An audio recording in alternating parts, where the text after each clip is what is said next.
We're seeing it, Jim, but you're still muted.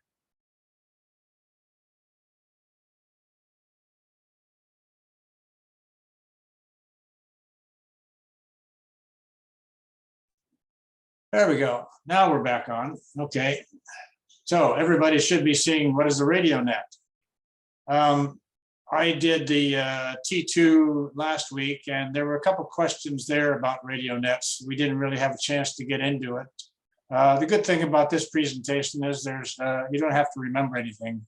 It's if you learned what you had in the last week, then this is just for information, because an awful lot of what hams do in pretty much, well, nets is a key part of most radio operators these days. When they get on the air, it's either what we call DX, trying to talk to somebody in Japan or Australia or wherever else, or you're getting onto a net to talk to somebody for a particular reason.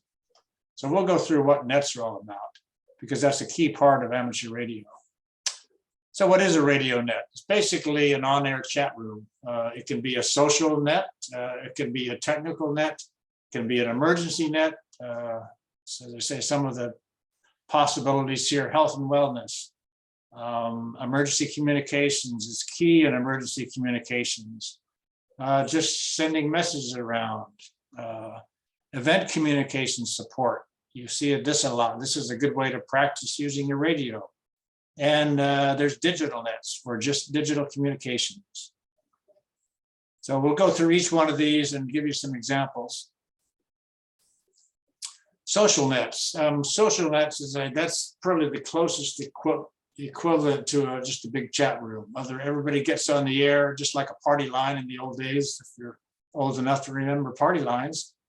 But it's on public airways. So it's different than talking to somebody on a cell phone or a conference call, because once you're in a conference call, then it's only those of you on the call. But remember, when you're using ham radio, these are public airwaves, and anybody else who's on that same frequency with the radio can listen to what you're talking about.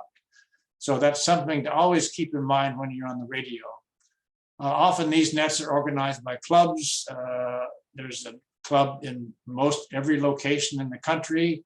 And so if you look at the club website, they might say, we've got a social net, or we've got our weekly net at such and such a time on such and such a frequency.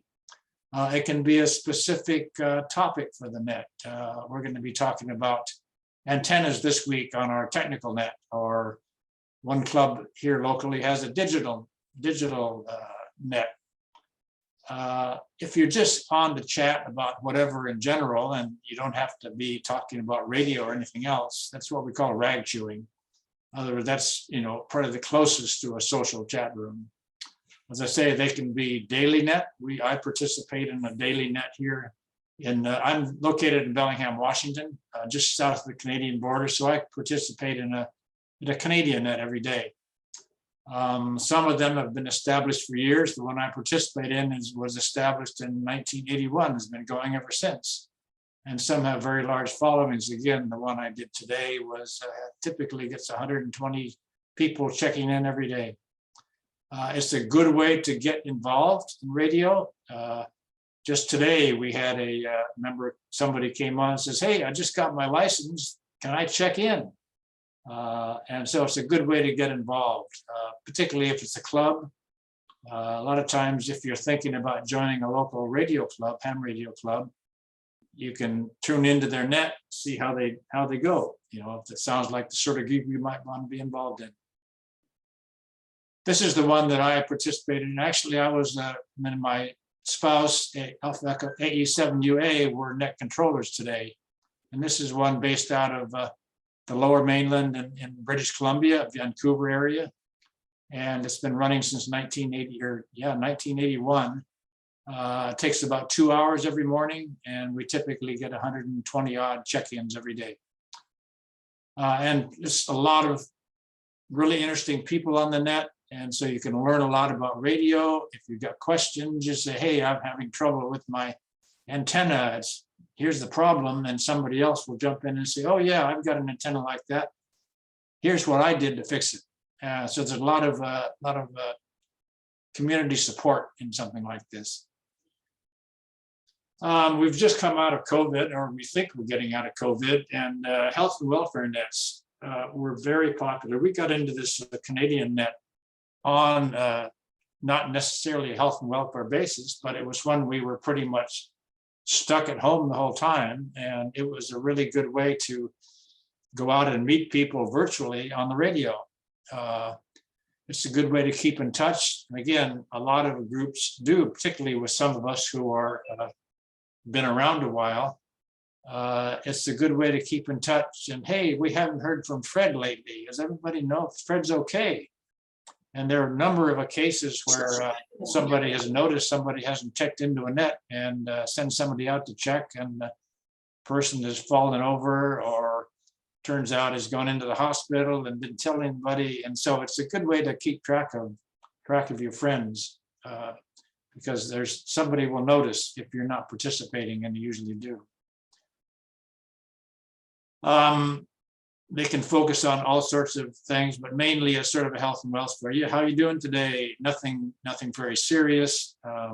But also there's a version of variant, what you might call, is that there in our area, in a lot of areas, there's what they call the DMCC, the Disaster Medical Coordination Center.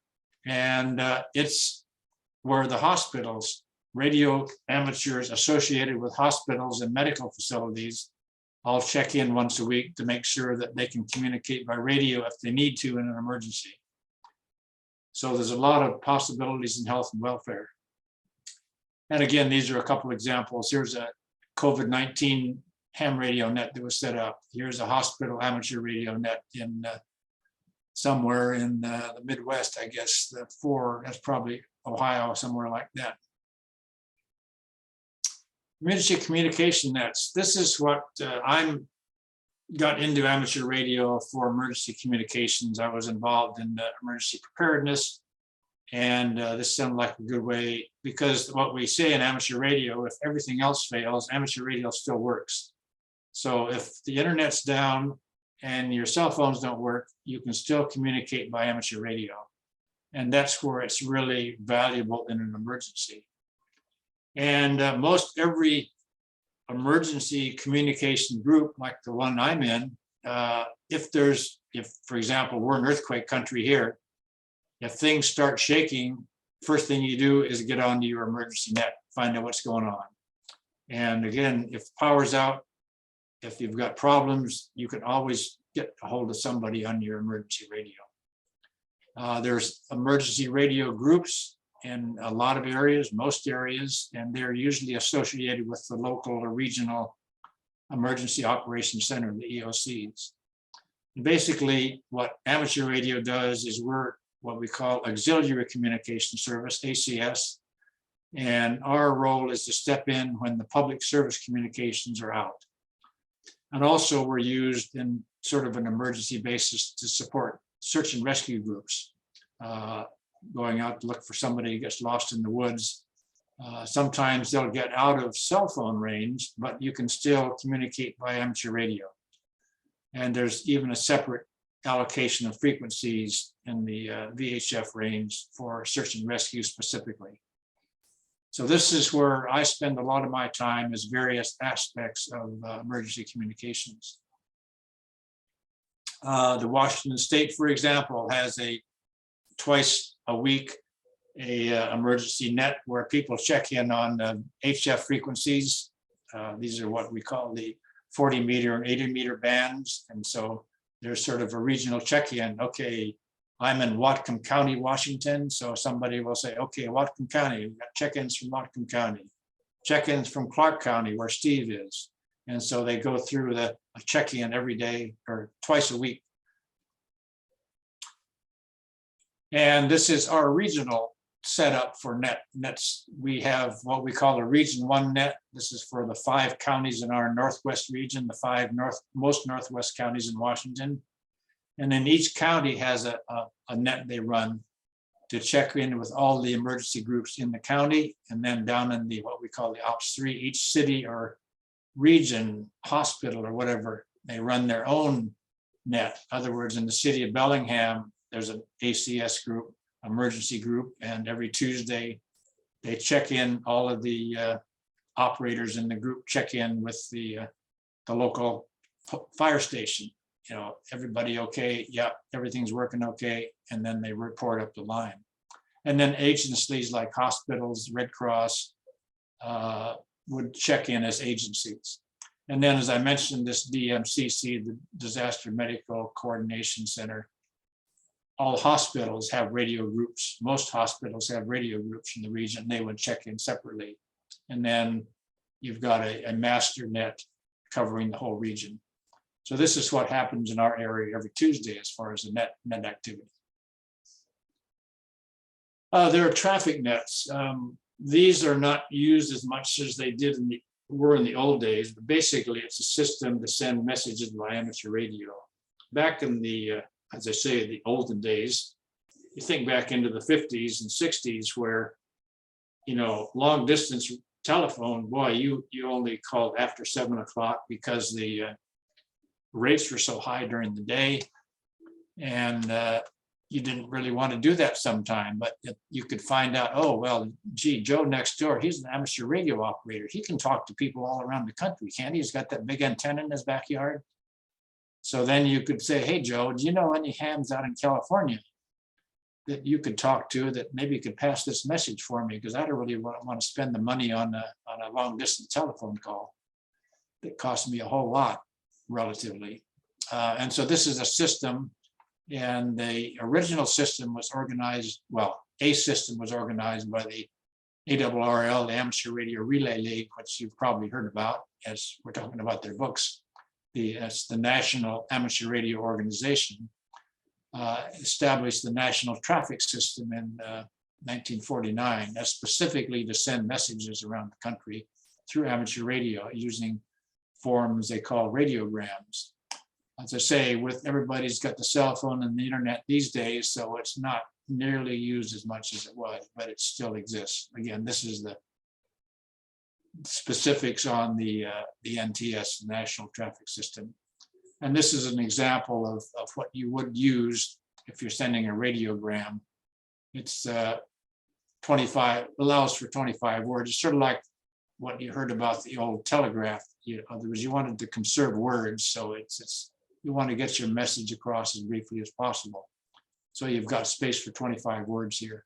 And you can just use this form to send a simple message. This particular ham, K4IWW, is the one who's going to take the message and send it off to somebody he knows. I guess we've got W3YBD or Q down at the bottom. So this is a sort of form you could use like a Western Union telegram. These can be fun events, event support nets. You know, a lot of athletic events, marathons, ultra marathon running, big relays are spread over a wide area. And a lot of times the cell phone coverage is not too great in those areas. And radio operators can provide a lot of good, what we call health and welfare support or monitoring, course monitoring support. Because again, if you are in an event and there's a big emergency, sometimes cell phones will get overloaded and you can still communicate by radio. Say marathons are a popular event. There's an event up in a number of places in the country called the Ragnar Relay, which is a 2-day 120-mile race, and they've used amateur radio operators as race monitors to provide information. Some of us locally have supported local cross-country races too. You know, just have folks scattered around, the radio operators scattered around the course. You know, runner number 38 has fallen down at the south turn. You know, somebody with medical should get out here, that sort of thing. And generally, the support for this is organized as a net. In other words, you'll have somebody usually at the head, let's talk about a big race, somebody with the race headquarters as the net control operator. So he's talking to his monitors all around the course and they're feeding information back to him or he may tell them, oh, we understand that there's a traffic accident that's going to block the road past Water Station 6. Could you make sure that everybody in that area knows about that? And again, it's a good, a good opportunity for New Hampshire to get experience using your radio. And it's a lot of times they're pretty fun events.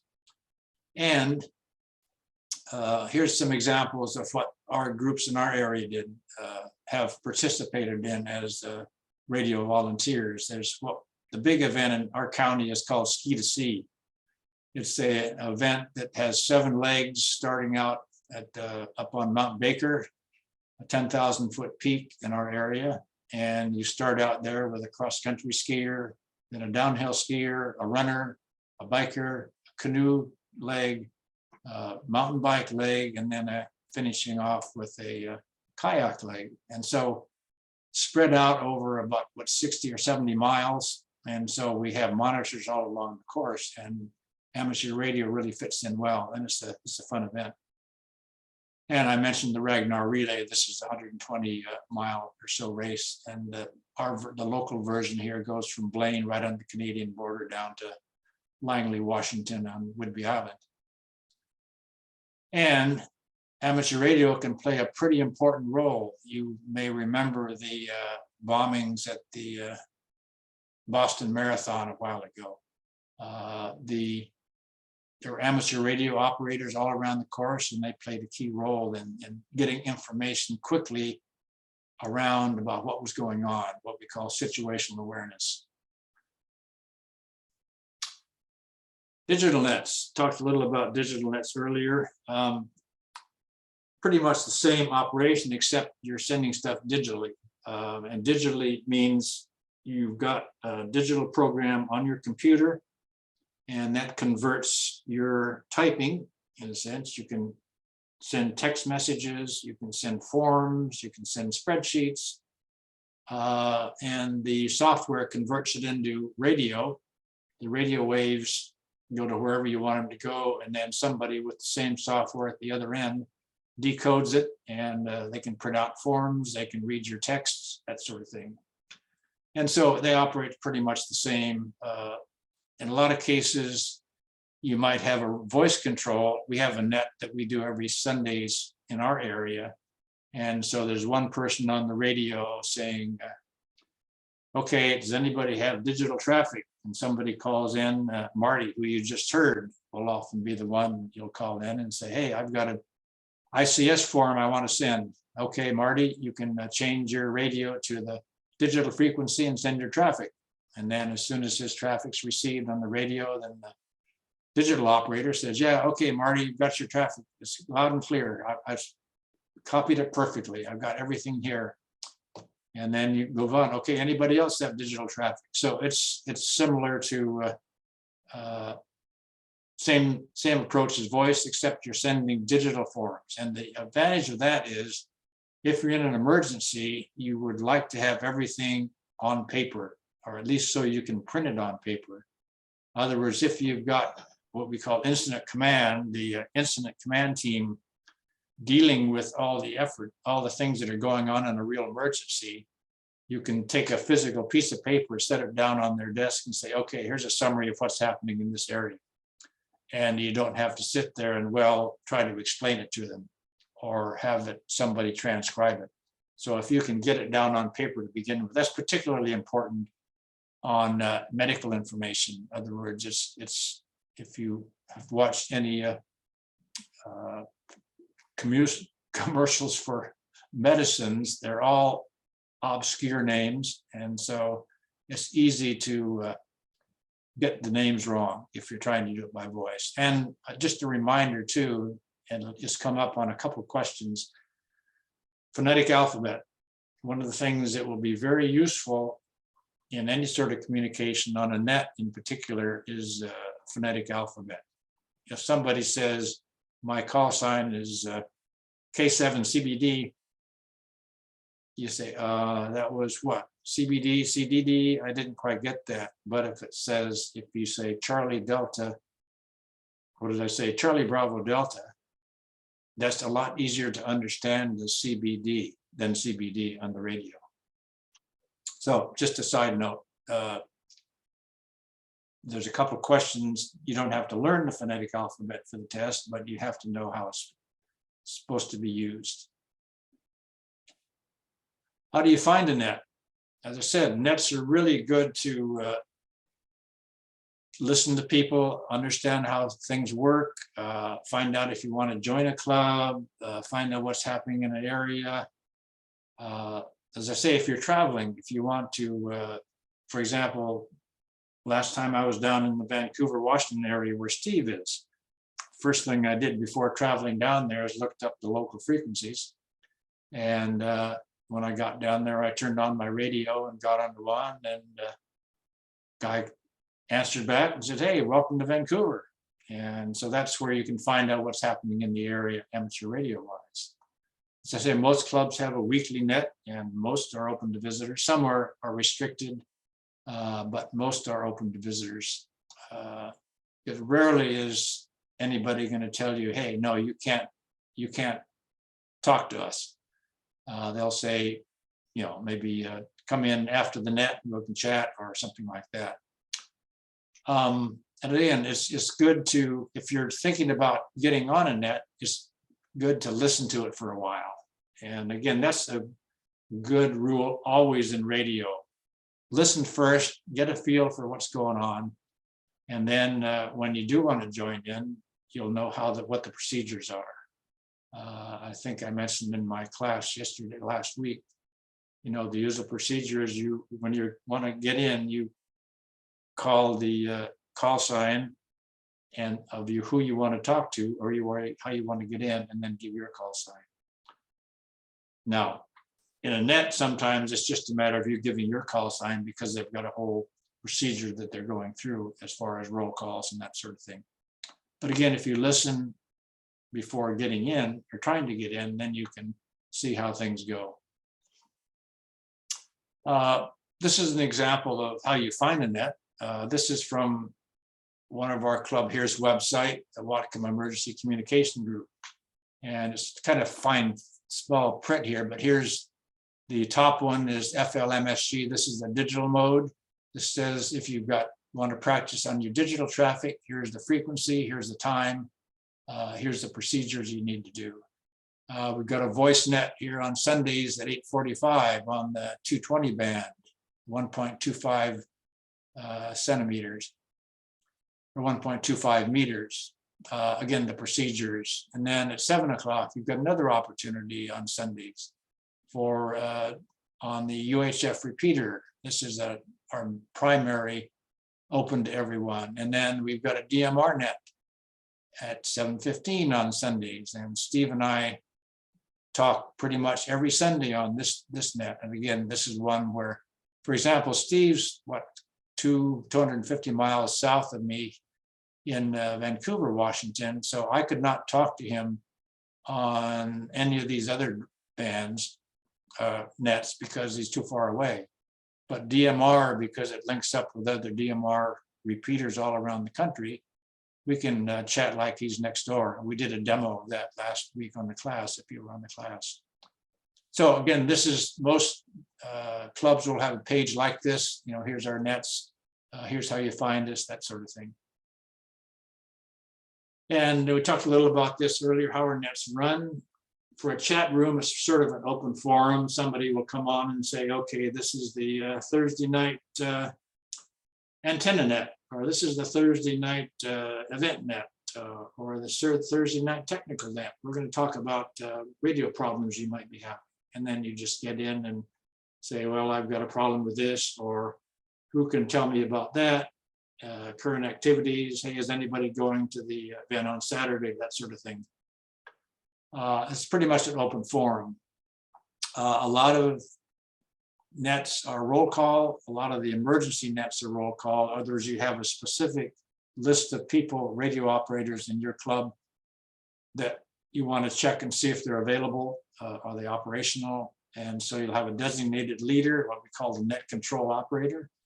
And the net controller will say, okay, this is the ABC club net. we'll be doing a check-in, our regular check-in. I'm starting the check-in with Alpha Echo 7 Alpha Alpha. And so you just go through a list. And if it's an emergency, you can do the same thing if you've got a specific list that you're trying to get a hold of. So anyway, roll calls are fairly popular. If you don't know who's going to be out there, then you generally, or you know that you've got a lot of people maybe on your list, but not a lot of people typically check in, then you usually do a abbreviated roll call, just put in the people that you expect you're going to check in. And directed net means that it's run for a specific purpose. Most emergency nets are directed nets. In other words, you've got a net control operator who's basically telling folks how things are going to run. And so you check in and then you wait to be directed. For example, a net controller might say, okay, I've got 3 check-ins. Is anybody out there in the western region of the city? And somebody might check in, and the controller will say, okay, fine, just stand by, and basically runs the net. And so that's to eliminate cross traffic and things like that, because you really want to, your focus is gathering as much information about the particular emergency or disaster and getting that information up to the incident command, whoever that might be. So those are the general types of nets. And I mentioned this Rainbow Country net is the one I participated in today. And they've got a pretty sophisticated spreadsheet. It's a roll call net, but they've developed a spreadsheet so that it takes a look, and the algorithm takes a look at how frequently you've checked in over the past couple of weeks. And it's essentially predicts how likely you are to check in that day, the day of the net. For example, if we look, there's somebody in Port Coquitlam in BC that's checked in 90% of the time over the past 2 or 3 weeks. So you'd probably call them. They're likely to check in. They check in pretty much every day. Same with this somebody down here in Vancouver, somebody in Steveston. But this guy in Kamloops, or these 2 people in Kamloops, and this particular spreadsheet has over 1,000 names on it. And you're not going to call 1,000 names knowing that 90% of them are not going to be there. We get about 120 a day. And so you're not going to call the folks in Kamloops or Nova Scotia. Oh, that was an unusual one for Nova Scotia. So again, this is what I'd call a pretty sophisticated spreadsheet that the net controller uses to keep track of who's checked in and who hasn't. And that's sort of a quick run through. Any questions? I'll stop sharing.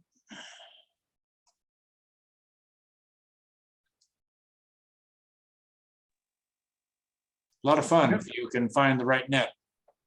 Jim, what are the qualifications of a net control station? There's really no qualifications other than ideally it's a station that can reach much of the area that you want to reach. If you're in a bad location, and if you've been in radio any amount of time, you know that some people live in black holes and have a very difficult time getting out to the surrounding area very well. So really you want somebody who can communicate with the repeater if you're on a repeater, or have a good location if it's a simplex net. And so that's the primary qualification. The good thing about not having a lot of qualifications is that basically in an emergency, anybody, as long as their radio works, they can run the net.